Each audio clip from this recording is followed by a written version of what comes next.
sin ánimo de lucro. Ética e inteligencia artificial. Yo he visto cosas que vosotros no creeríais.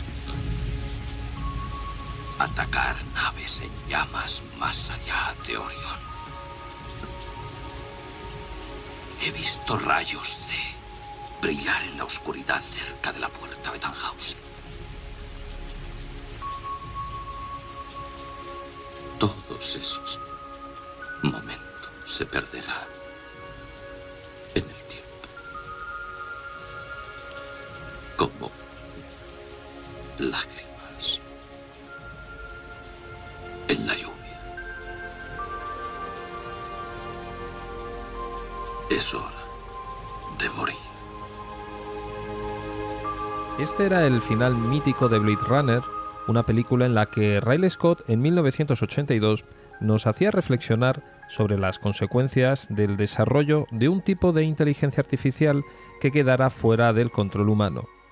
Más allá de la fantasía, la inteligencia artificial convive con nosotros día a día, cuando usamos el móvil, pedimos un crédito a un banco o incluso cuando vamos al médico. Pero el impacto que tiene la inteligencia artificial en nuestras vidas no está exento de problemas. Los famosos algoritmos que nos gobiernan son también una forma de reforzar ciertos tipos de discriminación social y económica, imponiendo un control suave pero sumamente eficaz sobre nuestros gustos, nuestra forma de vida y, en suma, nuestra personalidad. Además, nuestros datos se han convertido en una preciada mercancía para un sistema económico que cada vez más considera la privacidad un estorbo en su estrategia de desarrollo económico. Este panorama hace que sea inevitable preguntarse: ¿es posible una inteligencia artificial neutral desde un punto de vista moral? ¿Cómo debemos controlar desde un punto de vista ético el desarrollo de la inteligencia artificial? ¿Podemos supervisar un tipo de tecnología cuya complejidad escapa cada vez más al control humano? ¿Podemos enseñar a las máquinas a que se comporten de forma moral? ¿Cómo garantizar nuestra intimidad en un sistema que constantemente convierte el acceso a la tecnología en moneda de cambio de nuestra privacidad?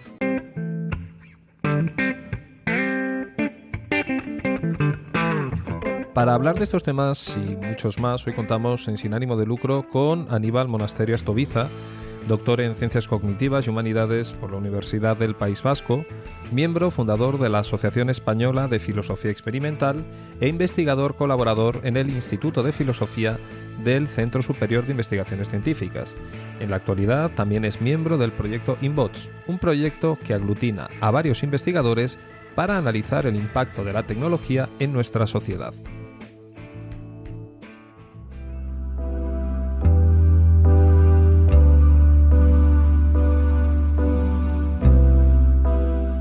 Aníbal, bienvenido a Sin Ánimo de Lucro y gracias por esta entrevista y un poco por el rato que vamos a tener hablando de la inteligencia artificial. Un placer, gracias a ti por invitarme. En el programa de hoy vamos a hablar de inteligencia artificial y sobre todo de las implicaciones éticas de la inteligencia artificial, que yo veo que es un tema de constante actualidad con un goteo incesante de noticias en los medios de comunicación. Mismamente en el País Semanal de enero, estamos hoy a 7 de enero, cuando estamos grabando esto, se comentaba que la ética de la inteligencia artificial iba a ser uno de los temas tendencia para el 2020. Y parece que este tema de la IA, de la inteligencia artificial, es un campo, se ha convertido en un campo estratégico en el que las grandes potencias mundiales apuestan muy fuerte. De hecho, las grandes empresas que cotizan en los principales índices bursátiles están relacionadas con este tipo de tecnologías. En algún momento, Aníbal, yo he visto que has escrito que estamos viviendo eso que se llama la transformación tecnológica y digital del mundo. ¿Cómo podríamos resumir en qué consiste esta transformación? Bueno, esa transformación que estamos viviendo, que podríamos denominarla o describirla bajo el paraguas del término economía digital, es el hecho de que múltiples empresas, no solo empresas relacionadas o dentro del sector tecnológico, utilizan las tecnologías de la información y de la comunicación para sus modelos de negocio. En definitiva, todas las tecnologías relacionadas con la digitalización, el procesamiento de información, minería de datos, big data, análisis matemático y estadístico de grandes cantidades de datos que no solo generan las propias empresas o el sector privado, sino cada uno de los ciudadanos, pero también gobiernos, instituciones y otro tipo de sectores, hace que se necesite estas tecnologías, un desarrollo e innovación en estas tecnologías, porque los datos vienen a ser muy importantes para las estrategias de entidades o compañías del sector privado, pero también de instituciones públicas, y a nivel de ciudadano, del mero usuario que utiliza de manera esporádica o diariamente Internet, pues los datos que genera él y que le pueden preocupar el mal uso o abuso que tienen de estos datos. En definitiva, como se suele decir, no solo esta digitalización de la economía, sino el hecho de que los datos lleguen a ser la materia prima por la que funcione la economía, hace que exista no solo preocupación por parte de la sociedad civil o de la ciudadanía, sino incluso de los gobiernos por el uso que se puede hacer de esta materia prima, que son los datos y la información, que de manera intencional o no intencional, consciente o inconsciente, todos generamos y vertemos en redes sociales, plataformas, etcétera, pero también, como digo, empresas que digamos, sus ventajas competitivas en el uso que hacen de estos datos, pues hace que esta economía de la digital, este capitalismo cognitivo, capitalismo de la información, sea algo que sea imperante en la forma de estar hoy en día en sociedad. Claro, en relación con esto parece, con esto que has dicho, que del mismo modo que consumimos electricidad u otro tipo de tecnologías, también consumimos eso que son los algoritmos, ¿no? Que aunque no lo sepamos, prácticamente están presentes en muchas de las cosas que hacemos cotidianamente. El ejemplo más claro, has hablado de los datos, ¿no? Es el uso del móvil y de las redes sociales. Claro, hasta tal punto la tecnología está teniendo incidencia en nuestras vidas que podemos decir que vivimos en una especie de algoritmocracia. Para los que somos un poco legos, Aníbal, en el tema, ¿qué es un algoritmo? Explicado para Dummy. Bien, como estamos dentro de esta economía digital, donde las tecnologías de la información y la comunicación penetran, como he comentado, todas las esferas de la economía y de la sociedad, e incluso de la política, porque las instituciones públicas también hacen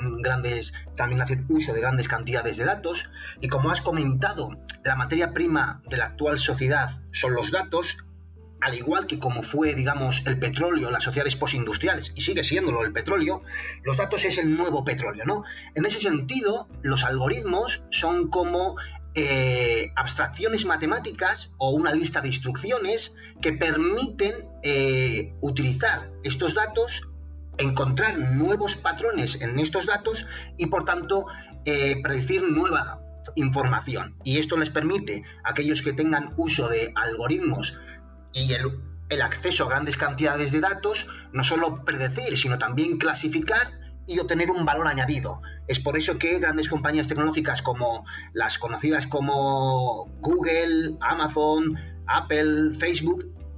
tienen en los datos su materia prima, y en el desarrollo de algoritmos, gracias a la gran cantidad de datos que les cedemos los ciudadanos a la hora de postear pues, textos, imágenes, vídeos, etcétera, tienen en los algoritmos una ventaja, porque con estos algoritmos encuentran nuevos patrones en estos datos, predicen y nos crean modelos digitales o perfiles digitales de nuestro comportamiento y nuestras acciones a la hora de interactuar con sus plataformas, que pueden no solo trascender el mundo virtual y llegar al mundo físico, el mundo de los átomos. Del mundo de los bits al mundo de los átomos, estas compañías pueden tener un modelo predictivo de cuáles son nuestros gustos, nuestras preferencias, e incluso hay algunos estudios que afirman que pueden conocer, gracias a la aplicación de determinados algoritmos en los datos que nosotros cedemos de manera voluntaria e involuntaria, pueden predecir nuestra orientación sexual, nuestra ideología política, etcétera. Claro, parece que las bondades y las maldades del uso de algoritmos, por una parte, están relacionadas con empresas muy, muy del presente. Ahora has comentado antes el tema de Google, ¿no? Que efectivamente nos ordeña buscando datos y intentando anticiparse a cuáles pueden ser nuestras necesidades, ¿no? Con un fin claramente de gestión de la publicidad. Pero parece que el uso de los algoritmos comenzó cuando se empezaron a automatizar los procesos de compraventa de acciones en Wall Street hace ya tiempo, ¿no? Eso es, sí. Y ya por contestar a la pregunta de manera directa que comentabas, ¿qué es la algoritmocracia o esta nueva, nuestro nuevo esquema que estamos viviendo? Pues esta algoritmocracia significa el hecho de que estos algoritmos que son, digamos, en definitiva, análisis matemático, procesos matemáticos, una serie de patrones matemáticos que vienen a analizar los datos que cedemos, viene a considerar el hecho de que puede que nos estén gobernando algoritmos, en definitiva, porque a través de algoritmos se decide si nos van a conceder un préstamo bancario, a través de algoritmos nos recomiendan las plataformas de streaming como, no quiero hacer publicidad, pero Netflix, etcétera, y en última instancia estos algoritmos vienen a tener un poder de influencia, digamos, de nudge o de impulso hacia que consumamos sus productos y servicios o a que nos comportemos de una determinada forma. Son como cuellos de botella o canales en los que nos van, raíles en el que nos van, digamos, introduciendo, que hacen que puedan acabar homogenizando a la sociedad, porque ellos, en definitiva, estos algoritmos y las compañías tecnológicas que están detrás de los mismos vengan a generar nuestros propios gustos, nuestros propios deseos, sin que nosotros seamos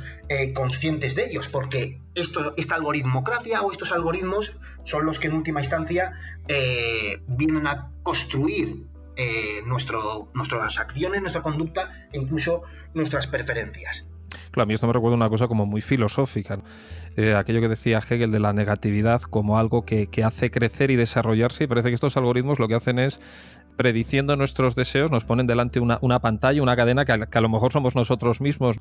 y que efectivamente estemos como encauzados, o que como somos un patrón predecible, los algoritmos no nos van a ofrecer nada que se salga de aquello que nosotros somos, ¿no? Correcto, exactamente. Eso es, digamos, uno de los principales temores o un lado oscuro de esta algoritmocracia, en la que es un escenario de implicaciones políticas, sociales e incluso legales, en el que haya una homogenización, unidimensionalización de la sociedad, en la que casi todos estemos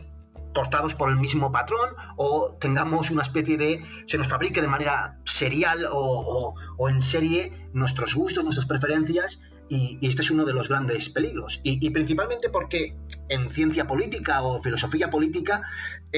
muchos politólogos critican el hecho de que hay instancias supranacionales que nos, digamos, cortan la soberanía, instancias que no elegimos democráticamente. Pues un algoritmo que pueda tener este poder, digamos, de construir y de imponer, en última instancia, preferencias, gustos, etcétera, y hacer que la sociedad consuma determinados productos y servicios a diferencia de otros, pues eso en última instancia también es una forma de control abusivo y de autoritarismo, podríamos decirlo. Claro, te comentaba antes que efectivamente estos algoritmos se empezaron a utilizar cuando se automatizaron los procesos de compra-venta, ¿no?, de acciones en Wall Street. Parecía que era muy útil, ¿no?, porque siempre tenemos esa imagen de los grandes parques de bolsa, ¿no?, con esa especie de señores absolutamente estresados intercambiando órdenes de compra y venta, y parece que las máquinas hicieron que esto fuera más fácil, pero también nos demostraron que en el caso de que hubiera un error, el error podría tener dimensiones catastróficas, ¿no? Sí, exactamente. El caso concreto que pones del uso de, digamos, algoritmos de high trade algorithms para, digamos, intercambio de títulos o acciones en bolsa, y de hacerlo de una manera más automatizada e incluso rápida, porque digamos que en el campo financiero y en definitiva en bolsa, la rapidez o tener información antes que tus competidores es un valor, un gran valor, es un plus. El hecho de que automatices la compra y venta de determinadas acciones que están en bolsa de manera más rápida que tus adversarios o competidores, esto te da, por supuesto, una ventaja competitiva. Pero el caso de la introducción de los algoritmos no solo se deja ver en el mundo de las finanzas, sino que en todas las distintas olas de la industrialización. Si en una primera ola podríamos hablar de la mecanización de la fábrica, esta segunda ola, ahora hablan de, digamos, de la industria 4.0, donde la hiperconectividad, el uso de que máquinas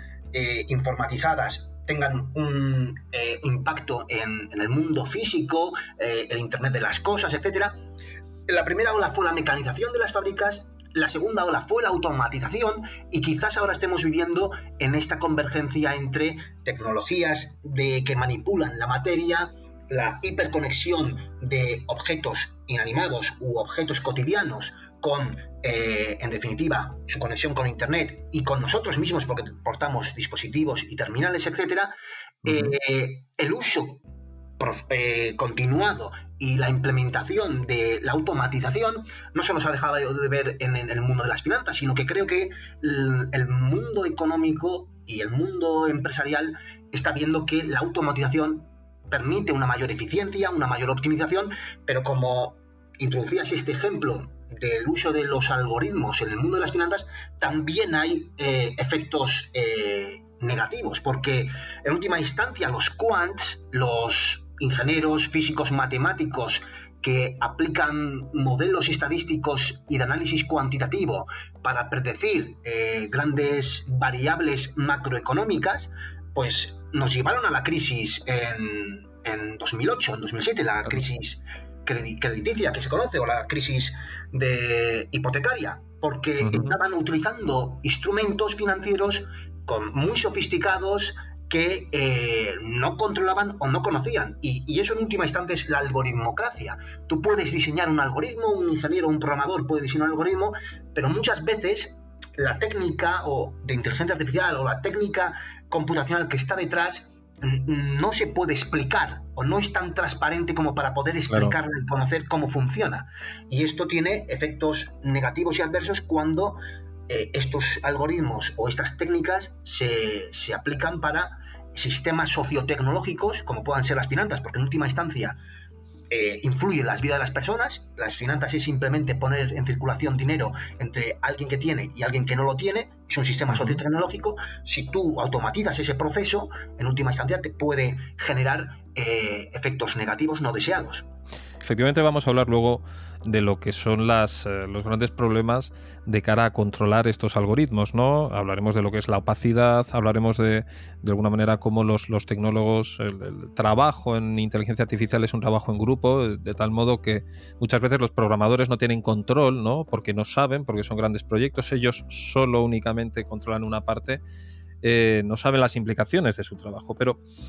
has comentado, con una cierta perspectiva histórica, podríamos decir que estamos viviendo una especie como de tercera revolución industrial, ¿no? En la que la inteligencia artificial está teniendo, o va a tener, o de hecho ya tiene una importancia fundamental. Se ha comentado varias veces que el desarrollo de la inteligencia artificial ha pasado por fases como de desarrollo y fases de encogimiento, ¿no? Después de varias décadas de invierno digital, en las que la inteligencia artificial se consideraba un ámbito minoritario de investigación, ahora claramente vivimos, ¿no?, en una nueva primavera de la inteligencia artificial, no solo por la universalización de esta, ¿no?, está presente en todas las facetas de nuestra vida, sino porque estos algoritmos de los que estamos hablando son capaces de hacer cosas que antes yo creo que era casi imposible que hicieran, ¿no? Cuando uno revisa un poco sobre el tema, aparecen términos nuevos como machine learning o deep learning que dan a entender que con los algoritmos cualitativamente está ocurriendo algo nuevo, algo distinto. ¿Qué significan estos términos? Al igual que antes nos has explicado que es un algoritmo para dummies, ¿qué es el machine learning o el deep learning? Bueno, en la historia de la inteligencia artificial moderna, porque evidentemente la inteligencia artificial se remonta no solo a mitos del folclore judío con Golem, de la posibilidad de crear vida artificial, e incluso con ingenios de los presocráticos, como ingenieros como, ahora mismo no recuerdo el nombre, pero sí que Talos es uno de estos mitos de la posibilidad de crear un robot que simule la vida humana. Hay, como has comentado, picos y valles. Y los picos es ese momento en el que hay una excitación, una gran euforia y grandes promesas, ¿no? En 1955 se reunieron los padres de la inteligencia artificial moderna, Marvin Minsky, Herbert Simon, Alan Newell y John McCarthy, el que acuñó el término inteligencia artificial, y propusieron para una especie de escuela de verano un catálogo de cosas que podrían llegar a hacer si se les financia. Consiguieron finalmente la financiación por la Fundación Rockefeller, pero decían que si se les financia y se reúnen una serie de gente brillante, podrían llegar a conseguir que una máquina tradujera a los idiomas, que una máquina pudiera razonar, que una máquina pudiera implementarse de manera mecánica y crear un robot, y por tanto este robot simular la inteligencia biológica de animales e incluso del ser humano. Pero todas esas promesas que dieron estos autores, los padres de la inteligencia artificial moderna, al final no se consiguieron. No se consiguieron porque quizás no tenían la gran cantidad de datos y el poder computacional que ahora tenemos, pero ni incluso con esta gran capacidad computacional y la gran cantidad de datos que se generan, como hemos comentado en Internet, y que pueda tener la industria, el sector privado, tampoco llegamos a poder reproducir o simular o llegar a alcanzar el nivel de inteligencia biológica que puedan tener los seres humanos. Y estos picos y valles, esta euforia en un principio, pues se produjo porque Marvin Minsky vendió como muy bien comercial la idea de la posibilidad de crear inteligencia artificial. Pero vino un valle, esta especie de AI Winter o invierno de la inteligencia artificial, porque con su libro Perceptrons dio un batacazo o cerró las puertas no solo de financiación, sino la posibilidad de que nuevos investigadores creyeran en lo que podría parecer redes neuronales artificiales, una técnica bastante óptima como para poder llegar a encontrar soluciones a problemas y tareas de percepción, reconocimiento de objetos, etcétera, que fue una idea que introdujo el psicólogo Rosenblatt con sus perceptrones. Pero como digo, Minsky y los que representan la GOFAI o la Good Old Fashioned AI o la vieja y buena inteligencia artificial, que se basa en reglas, inferencias lógicas y conocimiento simbólico, descartaron, el desarrollo de las redes neuronales artificiales, que a diferencia de la inteligencia artificial simbólica, no necesita representaciones simbólicas, sino que se hace tal y como funciona, está inspirado en la arquitectura de cómo funciona nuestro cerebro humano. Es decir, a través de conexiones sinápticas o por refuerzo y, en definitiva, representación subsimbólica. No necesitas reglas o símbolos para que esta máquina, esta red neuronal inspirada en las redes neuronales biológicas pueda ejecutar determinadas operaciones. Podríamos decir, Aníbal, un poco por aclararnos, que la inteligencia artificial es capaz de operar con nociones más borrosas, ¿no? Es decir, no hace falta formalizar absolutamente todo, ¿no? Con una especie de sintaxis perfecta para que el sistema pueda funcionar. Exacto. Actualmente, dentro del paraguas o del término amplio Machine Learning, hay distintas técnicas, distintos instrumentos. Quizás el paradigma hegemónico actualmente es el Deep Learning, que está basado e inspirado en las redes neuronales artificiales. En estas redes, el input o la entrada no tiene que estar totalmente anotada o etiquetada, es decir, es con sus distintas conexiones, con las unidades de entrada, las unidades ocultas, y deep, que significa profundo en castellano, pero del inglés, es cuantas más capas ocultas tengas, más va a poder ser el resultado óptimo, vas a encontrar una respuesta óptima. Pues ahí se configura desde las unidades de entrada, el input que tú le introduces a esta red neuronal artificial, con sus distintas variables y conexiones de capas ocultas, produce, digamos, en función de los distintos pesos y conexiones, va a llegar a la respuesta deseada. Y no tienes por qué etiquetarlo, el ser humano o el programador no tiene por qué designarle de manera clara qué es lo que quiere que haga la determinada tarea. Por poner un ejemplo más claro, por ejemplo, para que un algoritmo una red neuronal artificial, una red convolucional, te detecte gatos en una imagen, tienes que entrenarla con una base de datos, con grandes cantidades de datos. Pero el ser humano no tiene que etiquetar las imágenes, que en esta imagen aparece un gato y en esta no, sino que la propia red neuronal va infiriendo, digamos, a través de los inputs y de los valores, de las intensidades de los píxeles, que está, digamos, con valores numéricos, los contrastes entre regiones más oscuras y más claras, etcétera, y ahí identifica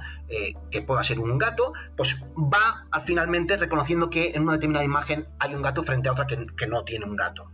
Pero como comentaba, y como comentabas tú, creo, no necesita que sea totalmente determinado y que el programador diga que esto es lo que tiene que hacer la red neuronal. En cambio, los simbolistas, la inteligencia artificial que comienza modernamente con los padres modernos de la inteligencia artificial, sí que sugerían sistemas de recomendación, donde la red, digamos que la red tenía que tener el conocimiento previo. Uh-huh. El hecho de que no teníamos, o no se tenía, grandes cantidades de datos y poder computacional, chips que ejecuten operaciones en un tiempo menor, pues hizo que las redes neuronales cayeran en desgracia, y sobre todo principalmente por el bloqueo de estos padres de la inteligencia artificial moderna que no confiaron en esta técnica, hasta que de nuevo pues el Jean LeCun, el actual galardonado con el premio Turing, junto con su mentor Geoffrey Hinton. LeCun está ahora mismo en los laboratorios de Facebook y Hinton en Google, y que son dos de los grandes padres de lo que son las redes neuronales artificiales, y un algoritmo en concreto, el algoritmo de la retropropagación, hicieron que se volviera a confiar en esta técnica, hasta que hemos llegado al Deep Learning, que el Deep Learning se aplica a multitud de servicios y de productos, y que hace que haya una gran cantidad de inversión por tecnológicas, y por supuesto en los medios de comunicación estemos constantemente oyendo los logros, las conquistas de la inteligencia artificial. Leo en la prensa diaria, pues eso, títulos excesivamente sensacionalistas e hiperbólicos que dicen que pues, la inteligencia artificial permite que entiende el lenguaje, que la inteligencia artificial... yo creo que no sé si tenemos un momento para poder hablar de ello, pero sí que es cierto que la inteligencia artificial se ha sabido vender muy bien a sí misma. Sí. Y creamos que la inteligencia artificial pues va a poder crear una especie de Terminator, dominarnos o esclavizarnos, cosa que eso está muy lejos de que ocurra. Es llamativo, Aníbal,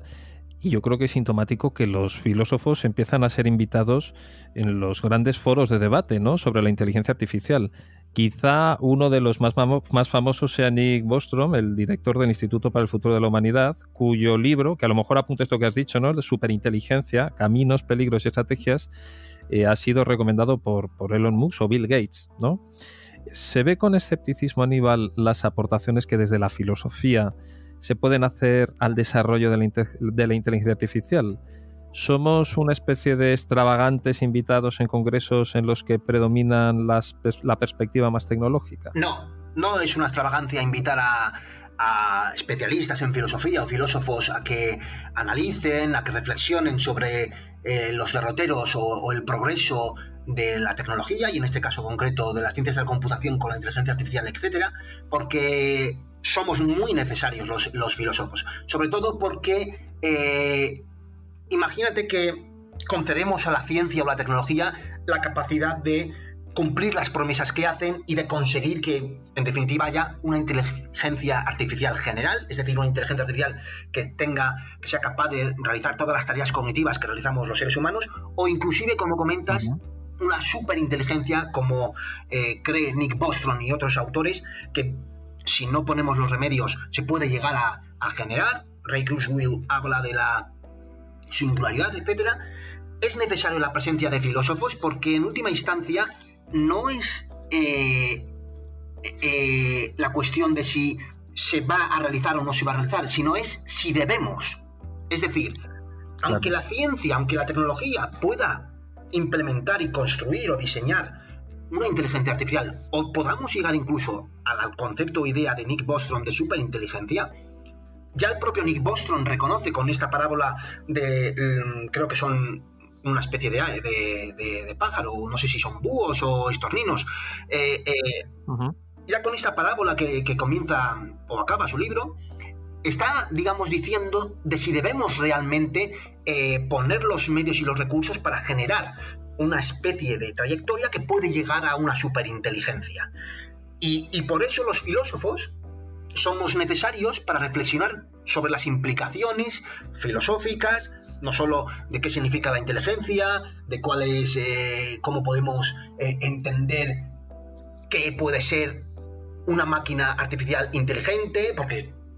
por supuesto esto sería totalmente distinto a nosotros, sino también las implicaciones sociales, legales, cómo va a impactar, cómo debemos incluir estas nuevas entidades en nuestro día a día. Pero por supuesto, no solo los filósofos es el encargo, el mandato de reflexionar y de analizar las consecuencias de una posibilidad de inteligencia artificial, también en colaboración con economistas, juristas y otras ramas de las ciencias sociales. Pero los filósofos creo que tienen, por historia de la propia filosofía y desde mi punto de vista, porque la filosofía es la madre de las ciencias, aunque ahora institucionalmente o sociológicamente estén divididas las distintas ramas, y tú vas a estudiar letras o vas a estudiar ciencias naturales, pero en su seno, desde el origen de la filosofía, Aristóteles acuñó las disciplinas de economía, de la psicología de una parte, la antropología filosófica, la física, la metafísica, o sea, la física propia, formaban parte de la filosofía. El filósofo está posicionado, digamos que, con una perspectiva histórica mucho más ventajosa que quizás otros especialistas, para poder analizar el impacto que pueda tener la tecnología y el desarrollo de una inteligencia artificial. Pero por eso mismo yo creo que los filósofos son más que necesarios para analizar, debatir, en conjunto y en colaboración con otros especialistas y, por supuesto, con el público en general, pero la presencia de la filosofía y de los filósofos es más que necesaria, porque principalmente estamos especializados en ética, en el análisis de lo correcto y lo incorrecto, aquello que causa daño y que no causa daño, y qué medidas y de manera normativa o empírica se han de implementar para poder controlar. Estamos hablando del impacto, ¿no?, de la inteligencia que está teniendo la inteligencia artificial y la necesidad de un nivel de reflexión filosófica, ¿no?, para intentar valorar las consecuencias que puede tener el desarrollo de esa tecnología. Claro, parece que la reflexión filosófica a día de hoy no solo se centra, de esto ya hemos hablado, en intentar adelantar las consecuencias de una distopía tecnológica futura, sino que también la filosofía ha incluido ya dentro del ámbito de la ética aplicada problemas éticos que de hecho ya están sucediendo, problemas concretos, ¿no? Ya hemos comentado algunos al principio. Comentabas, creo que era en el 2017, en la revista Dilemata, que la cuestión sobre la bondad o la maldad de la tecnología ya ha quedado completamente sobrepasada y que tenemos que ir más allá y preguntarnos si efectivamente queremos dirigir la tecnología o queremos que ella nos dirija a nosotros, y tal vez el papel de la filosofía sea el subrayar, ¿no?, o el intentar fomentar el debate en torno a esta cuestión. Evidentemente, la filosofía no solo, como comentas, es generar experimentos mentales o escenarios plausibles o escenarios de cara al futuro, y con esta reflexión o con esta especie de prospección ver cómo podemos adelantarnos ante un posible advenimiento de una inteligencia artificial, en este caso, porque es lo que estamos hablando, y considerar todos los aspectos, incluidos los aspectos negativos. También es el pergeñar o el dilucidar qué principios regulatorios, qué principios normativos éticos puedan estar en juego a la hora de, en definitiva, hacer uso de tecnologías computacionales o de la inteligencia artificial. Un filósofo puede no solo visionar escenarios distópicos, pero también puede establecer cuáles son los principios de aplicación en un caso concreto de una determinada tecnología, minimizando el impacto y el daño para los usuarios, para, digamos, en definitiva, la sociedad en general, pero también los individuos. Y en ese sentido, creo que la ética aplicada, en una especie de analogía, si hacemos ética de la inteligencia artificial, podemos beber, o tenemos los filósofos, podemos recurrir, tenemos la analogía con la bioética. La bioética se ha implementado de manera exitosa y influye en la toma de decisiones en el contexto sanitario. En hospitales hay comités bioéticos con presencia de éticos, y la bioética ha generado principios como el principio de beneficencia, el principio de maleficencia, el principio de autonomía, y podemos tomar como ejemplo la bioética para estar construyendo un marco conceptual, un marco teórico similar a la bioética, pero para la inteligencia artificial. Y por tanto, en ese sentido, un filósofo teniendo estos casos análogos en la historia y el desarrollo de cómo se ha aplicado la ética aplicada, valga la redundancia, al contexto y ámbito sanitario, podemos hacerlo en el contexto tecnológico. Y por supuesto hay ramas con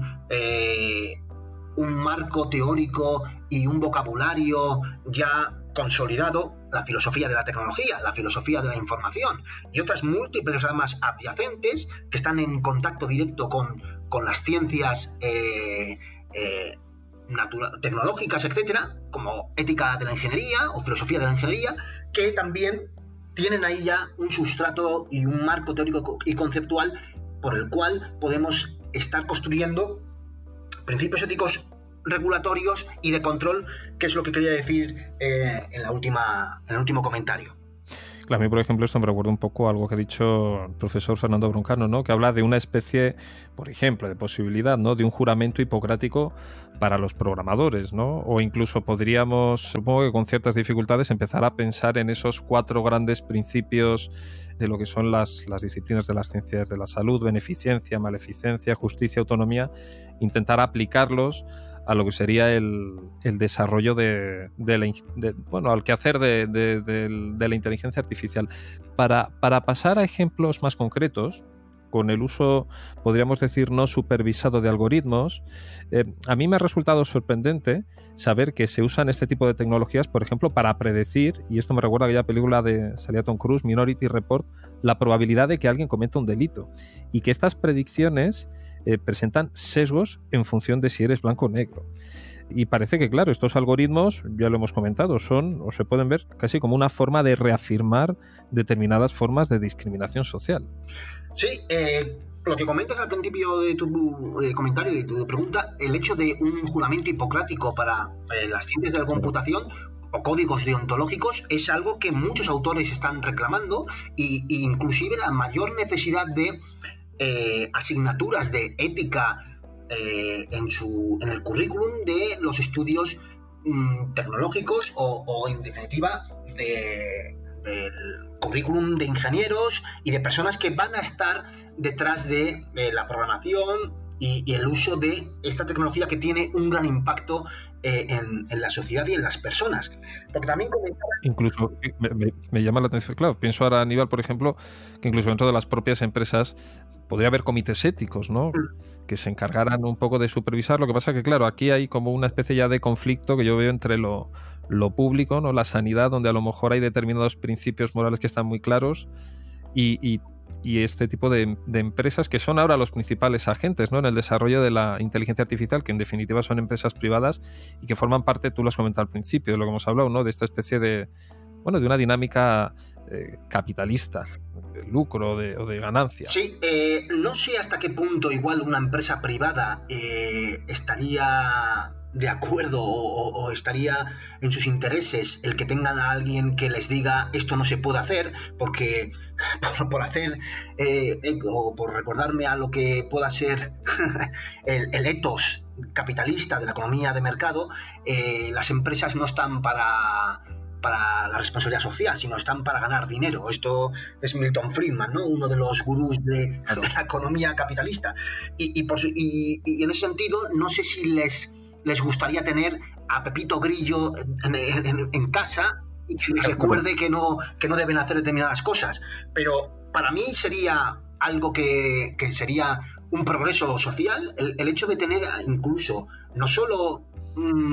protocolos o un programa o códigos deontológicos o esa sección de responsabilidad social corporativa en todas las empresas, sino incluso un comité ético con una persona especializada en filosofía y en ética aplicada que valore y analice el impacto que pueda tener un determinado uso o desarrollo dentro de esa empresa. Y esto para mí sí que sería algo que se podría significar como progreso social, pero no sé hasta qué punto eso lo verían el sector privado. Pero mira, ahora me llama la atención, por ejemplo, Aníbal, ahora estoy pensando con esto que estás diciendo, el caso de Elon Musk, ¿no? Que ha creado esta especie de Future of Life Institute, ¿no? Un poco partiendo de la preocupación en torno a las implicaciones éticas que pueda tener el desarrollo de la inteligencia artificial. Claro, hasta qué punto este compromiso de las grandes empresas privadas, ¿no? Este compromiso que estamos viendo, en el caso de Microsoft, de Bill Gates, creo que también había algo por ahí por el estilo. ¿Hasta qué punto es creíble, podemos plantear, ¿no? El caso es que ha habido ya algún, digamos, consejo asesor ético en Google, pero creo que se canceló. Luego también hay iniciativas privadas de fundaciones como que comentas, bueno, instituciones universitarias como el Future of Humanity Institute en la Universidad de Oxford, y luego el Future of Life Institute y el OpenAI AI o el Partnership on AI, que es, digamos, aglutina a distintas empresas tecnológicas para la difusión, el análisis del impacto social de las tecnologías. Y creo que en ellos no solo hay en su consejo asesor miembros de las ciencias sociales y también filósofos, pero no sé hasta qué punto que las propias empresas tecnológicas ellas mismas se autorregulen sea la solución. Creo que habría que fundar organismos independientes, incluso supranacionales, porque eso tendría que ser una coordinación global para la gobernanza de la inteligencia artificial, que sean independientes del sector privado, que vengan a dictaminar una serie de principios o reglas en las que la innovación y el desarrollo tecnológico sea de encuadrar o incardinar. Y en este sentido, yo tengo mis dudas de que se vaya a autorregular el propio sector tecnológico. Tenemos los casos recientes de los escándalos de privacidad, de brecha de privacidad en Facebook, y le he visto yo al Mark Zuckerberg acudir no solo al Congreso de los Estados Unidos, sino estar constantemente apareciendo en los medios de comunicación como que no volverá a pasar. Pero ha estado sucediendo los últimos 2 años, con escándalos como el de Cambridge Analytica, pero principalmente el de las brechas de seguridad y la privacidad de los usuarios de Facebook. Por eso, el hecho de que estas empresas se vayan a autorregular o haya una especie de gesto supererogatorio, ¿no? Que la ley me dice esto, pero yo voy a crear comités éticos para que me supervisen. No sé si es un blanqueamiento ético de querer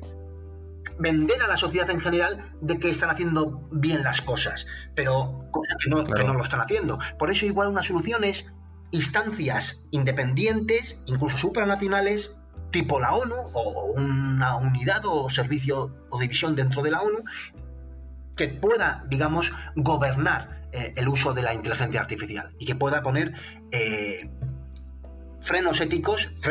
por supuesto, razonables éticos al uso y aplicación de la tecnología. Has comentado el caso de Facebook con este tema de las brechas de seguridad. Tú has comentado, luego hablaremos más adelante un poco más de ello, de que tenemos que distinguir entre la ética de datos y la ética algorítmica. En el caso de Facebook me llamaba la atención un ejemplo que ponías en uno de tus artículos en Dilemata, de que el propio algoritmo de Facebook lo que hace es, tiene capacidad de discriminar si tú quieres poner un anuncio de alquiler, hacia qué grupo o a qué grupo étnico tú lo quieres ofrecer. Sí, el equipo de investigación de ProPublica, que es uno de las entidades que tenemos que agradecer todos, tiene su ámbito de operaciones en Estados Unidos, pero creo que es un caso paradigmático de periodismo de investigación con un servicio público por la justicia social, porque destapan casos como este que comentas, de que Facebook tuvo un algoritmo, no sé si todavía estará en vigor, en el que presentaba anuncios a determinados perfiles demográficos de, en definitiva, alquileres, es decir, de acceso a la vivienda, cosa que, de acuerdo con la ley norteamericana, es posible que hayan cometido algún tipo de delito, porque el acceso, el derecho a la vivienda está reconocido como quizá aquí en la Constitución española, ¿no? Y en el caso concreto de este algoritmo, lo que hacía es discriminar entre usuarios o gente que tenía cuentas en Facebook de raza negra, pero que no utilizaban la categoría raza, sino afinidad étnica, con lo cual estaban incluso ya utilizando un eufemismo, sabiendo que estaban discriminando racialmente, y la discriminación en este sentido por razones de sexo, raza, ingresos, etcétera, está también en Estados Unidos legalmente penado. Pues lo que hacía este algoritmo era presentar determinadas viviendas a un grupo demográfico y a otro grupo demográfico otro tipo de viviendas, con lo cual estaba reduciendo el acceso a un bien público básico como es la vivienda. Esto es otro caso o ejemplo del lado oscuro de la algoritmocracia, ¿no? De cómo puede haber un diseño de los algoritmos que vienen a oprimir, a discriminar, a causar un daño, como siempre a lo largo de la historia, a los más vulnerables, ¿no? Y en definitiva, esto es otro caso en el que los filósofos podemos aportar algo, porque podemos analizar cuáles son esas consecuencias. Pero lo destapó ProPublica, que es un equipo de investigación periodístico, una entidad de investigación periodística, y que mostró claramente cómo los algoritmos de Facebook discrimina. Pero la discriminación de los algoritmos es otro gran tema en el que se puede discutir, porque en última instancia los algoritmos no son neutros, no es algo que una empresa al utilizarlos vaya a decir, no, es que esta es la forma más óptima, eficiente y objetiva de asignar recursos o de realizar determinadas tareas, ¿no? Los algoritmos no son neutros, como la tecnología tampoco es neutra. O sea, una pistola, por supuesto, yo la puedo utilizar o no la puedo utilizar, pero la pistola, la tecnología de un percutor y un tambor que establece una explosión y lanza un proyectil, eso está diseñado con un objetivo. Esta idea de que la tecnología no es mala ni buena, sino es el uso,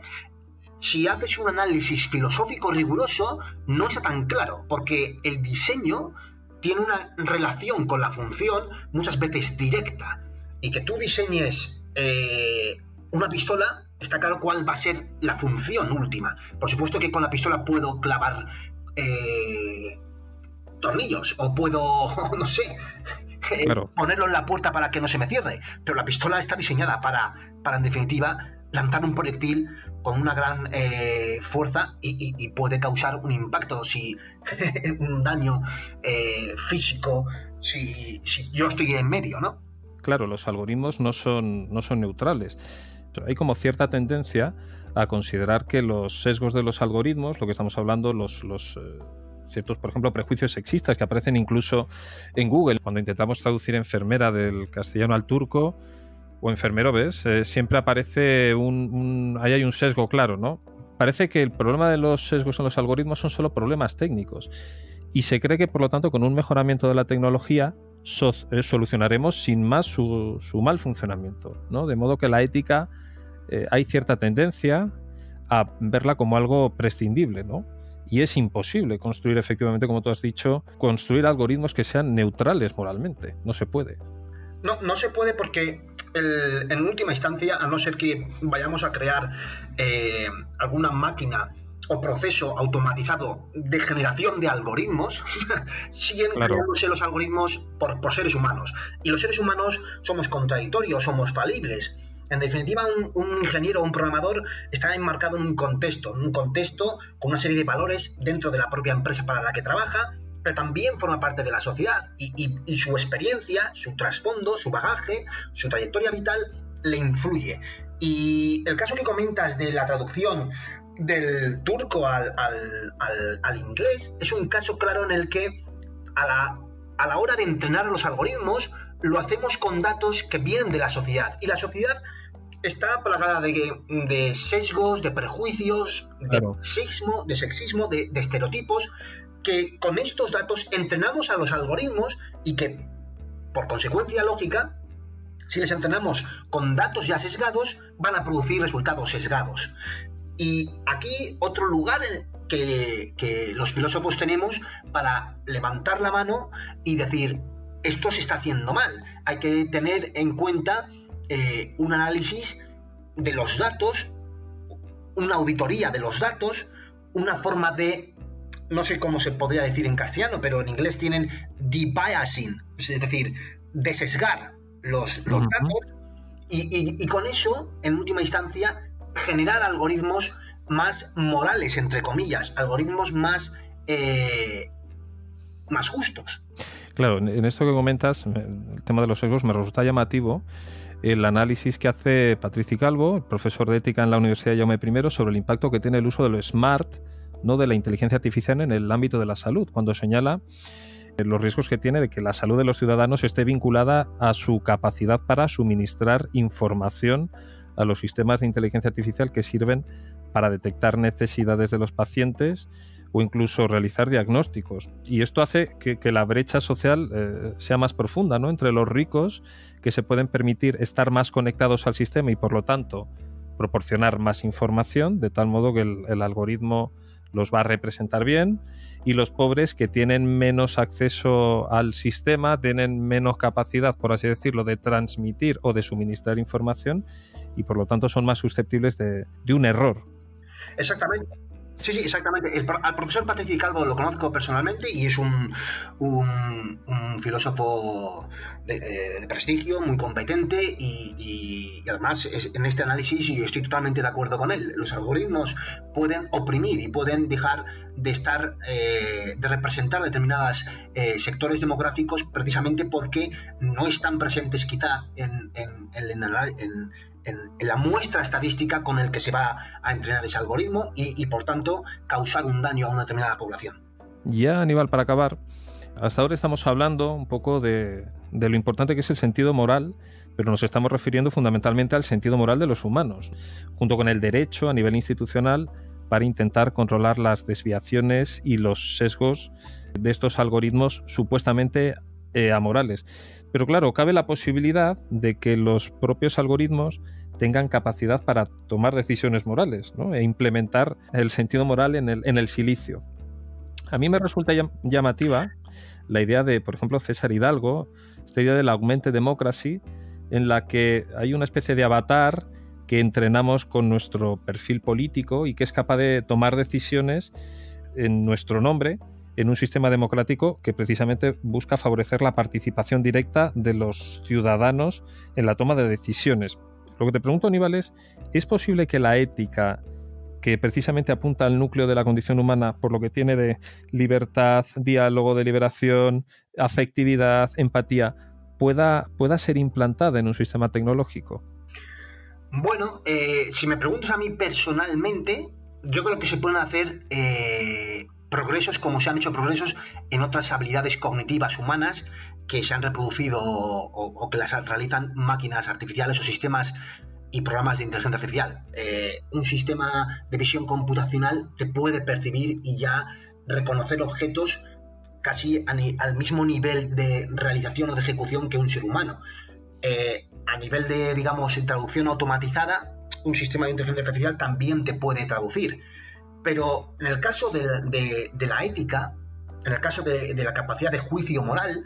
hay un conocimiento tácito, un conocimiento de sentido común que nos hace ser capaces de reconocer un hecho como moral y por tanto ser capaz de juzgarlo, que todavía el razonamiento por sentido común, el conocimiento tácito o intuitivo que tenemos los seres humanos a nivel de biología, a nivel de física. Es decir, reconocemos que a determinados objetos inanimados, los objetos hechos por el hombre, no se mueven solos. Y esto desde los primeros años del desarrollo infantil. Pero determinados animales, determinados seres vivos, como pueda ser un perro, se mueve solo. Y esto te lo reconoce un bebé. Y lo mismo con la física. Sabe que un bebé desde los primeros años se puede mover un determinado objeto y que todas las partes de ese objeto están relacionadas entre sí. Y todo este conocimiento tácito e intuitivo que todavía los psicólogos del desarrollo, la psicología cognitiva o la neurociencia no saben muy bien cuáles son los procesos, digamos, ontogenéticos de desarrollo de este conocimiento básico, no podemos implementarlo en sistemas artificiales y es muy necesario para que una inteligencia artificial pueda emitir juicios morales. Pero esto no quita para que ya haya autores que estén, digamos, trabajando en la posibilidad de implementar la capacidad moral en máquinas. Hasta el día de hoy, a lo que podemos, digamos, aspirar es al hecho de que nos podamos apoyar o podamos colaborar con sistemas artificiales para que nos ayuden a tomar mejores decisiones morales a nosotros, los seres humanos. Porque, en última instancia, un sistema artificial procesa la información mucho más rápida que yo,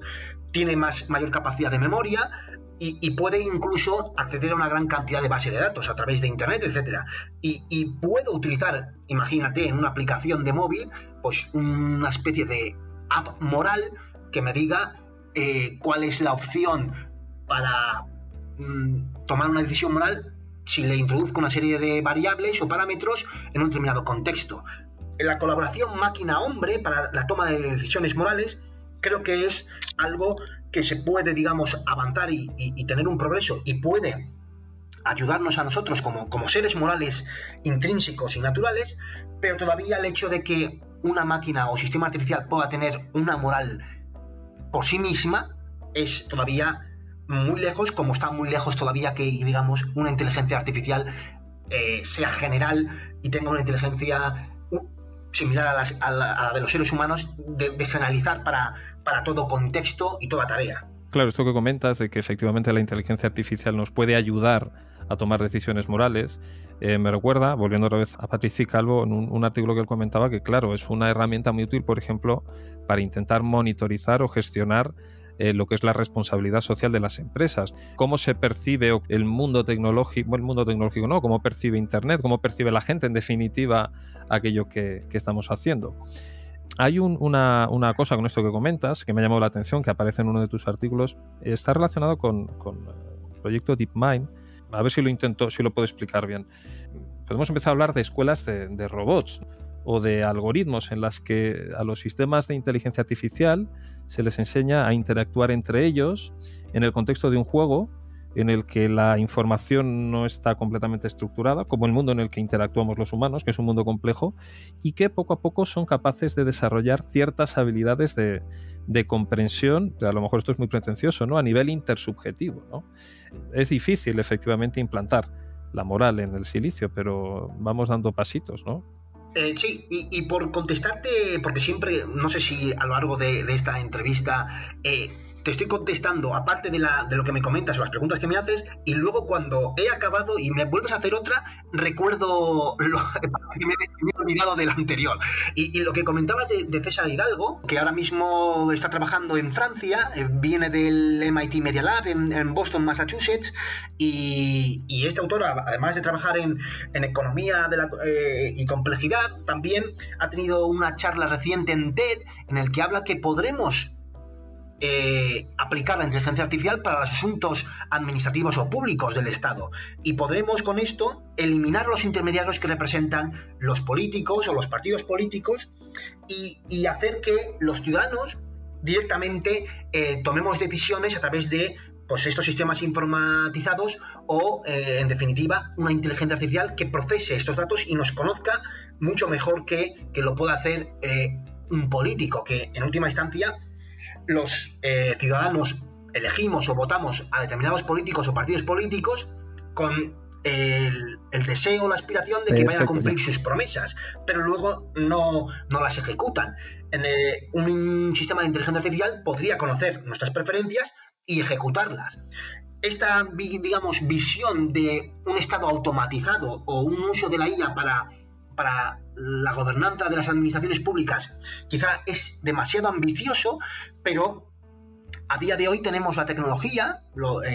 que se conoce como teledemocracia o democracia electrónica, por el cual podemos hacer uso paulatino y progresivo de los sistemas informacionales para que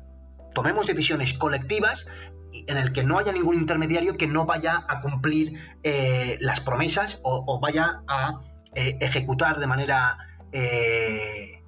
fraudulenta lo que queremos que haga, ¿no? Como un partido político con un programa que no cumple el programa. Y sí, la inteligencia artificial, como dice el profesor Patricio Calvo, también se puede aplicar para que una empresa tenga una ventaja competitiva y analizar, pues, de manera el benchmarking, cómo están sus competidores y obtener pequeñas ventajas y un valor competitivo.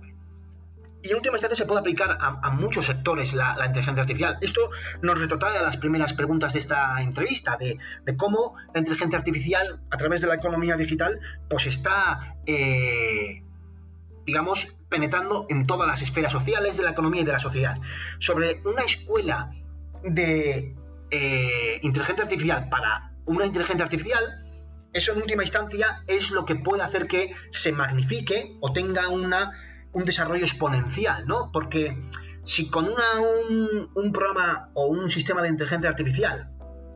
que tiene la capacidad de analizar y procesar grandes cantidades de datos, esta le da, digamos, entrada a otro sistema de inteligencia artificial, podemos tener una explosión o podemos magnificar el output o el resultado y en última instancia mejorar nuestra tarea. Esta especie de escuela de inteligencia artificial para entidades de inteligencia artificial es similar a la idea de cómo podemos colaborar con las máquinas para mejorar nuestras habilidades, para mejorar nuestra toma de decisiones morales, para mejorar nuestro diagnóstico de determinada presencia de tumores o anomalías en imágenes radiológicas, para mejorar la distribución de recursos limitados en ámbitos como el sociosanitario o el urbano, para, digamos, generar sensores para ciudades inteligentes y que permita que en determinados barrios o áreas de una determinada ciudad haya menores índices de polución. Podemos, en definitiva, colaborar con todo lo que es la tecnología para construir sistemas sociotecnológicos que nos hagan mejor la vida. Claro, también la relación con la inteligencia artificial es una oportunidad para reflexionar sobre la propia esencia de la ética. Y haciendo, Aníbal, ya para acabar un poco de filosofía ficción, ¿qué preferirías? ¿Un robot kantiano programado según unos pocos principios morales universales, lo que tú llamas de arriba abajo, o un robot más aristotélico guiado por cierta prudencia que valora cada situación, ¿no? Lo que dice es un sistema de abajo arriba. Bueno, aquí desde la evidencia que nos ofrecen la neurociencia, las ciencias sociales, la psicología, etcétera, no somos, desde que nos levantamos hasta que nos acostamos, kantianos, o desde que nos levantamos hasta que nos acostamos, utilitaristas o teóricos de la virtud. Por tanto, creo que nuestra psicología, nuestra psicología moral es plural. Dependiendo del contexto, tomamos decisiones que puedan parecer en un momento dado como que maximiza una determinada ley universal, el derecho a la vida, o en otra valoramos las consecuencias de esa acción y podemos parecer utilitaristas. Si a nivel personal, si tuviera que decidir, la filosofía moral aristotélica, la ética de las virtudes, quizás es la más completa, ¿no? Porque una virtud un modo de ser, es, digamos, ese punto medio entre los excesos, entre los extremos, y hace que las decisiones sean las más ecuánimes, ¿no? Pero aún así, por supuesto, dentro de toda escuela ética o doctrina ética hay críticas o hay análisis negativos que podríamos hacer a cualquier doctrina ética. Si tuviera que decidir si prefiero un robot kantiano o un robot utilitarista o un sistema que, pues no sabría qué decirte. No sabría qué decirte. Bueno, depende, a lo mejor podríamos plantearnos, Aníbal, depende para qué, ¿no? ¿Elegiríamos a uno kantiano o depende para qué elegiríamos a uno aristotélico? Ahí está. Yo creo que elegiría a un sistema o a un algoritmo que sea lo suficientemente sensible para detectar el contexto y la situación, que sea sensible a la situación y por tanto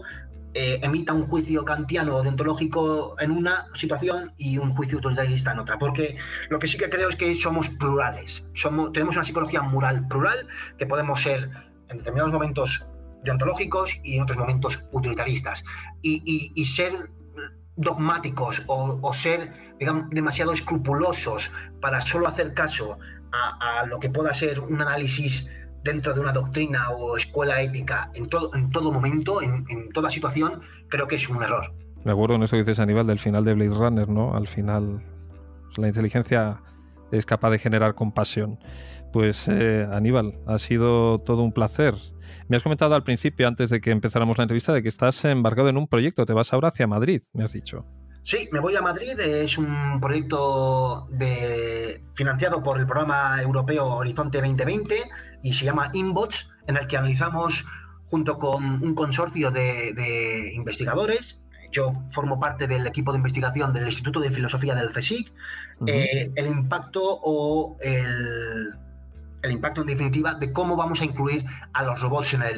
en sociedad, cómo vamos a incluir la tecnología robótica, los wearables, los robots asistentes para cuidar a nuestros mayores, cuidar a nuestros niños y cuál es, pues cómo debemos analizar el impacto legal, social y ético de la progresiva presencia de sistemas artificiales, de robots en la sociedad. Y es un proyecto del que estoy muy orgulloso de formar parte de él. Y ya te digo que hay un consorcio de distintas organizaciones, también está la Complutense de Madrid, pero también universidades italianas. Ahora mismo no sé el origen de todos los miembros de este proyecto de investigación, pero es un proyecto de investigación en el cual estamos orgullosos por el trabajo que estamos haciendo, porque se trata de eso, ¿no? De reflexionar cuál es el impacto de los robots en la sociedad. Pues Aníbal, aquí tienes tu tribuna para que nos vayas contando los resultados de ese proyecto y feliz 2020. Feliz 2020. Gracias a ti, José Pedro, y a todos tus oyentes por dedicarme este tiempo. Un saludo. Un saludo.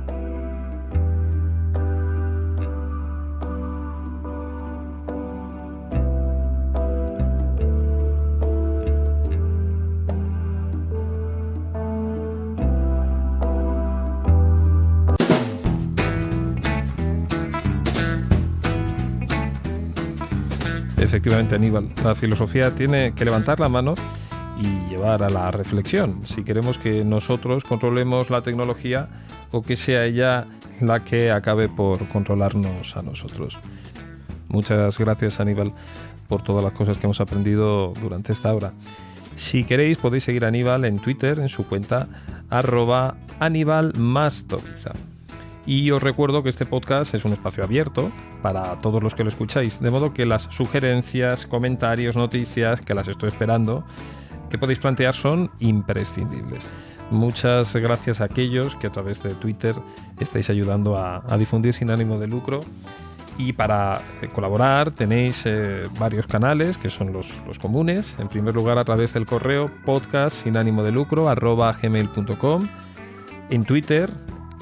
@podcastsinlucro, en la página de Facebook Podcast Sin Lucro también, y por fin tenemos cuenta en Instagram @podcast sin ánimo de lucro. Nos volvemos a oír dentro de 2 o 3 semanas, que es cuando publicamos Sin ánimo de lucro. Y ya sabes, lo importante no es mantenerse vivo, sino mantenerse humano.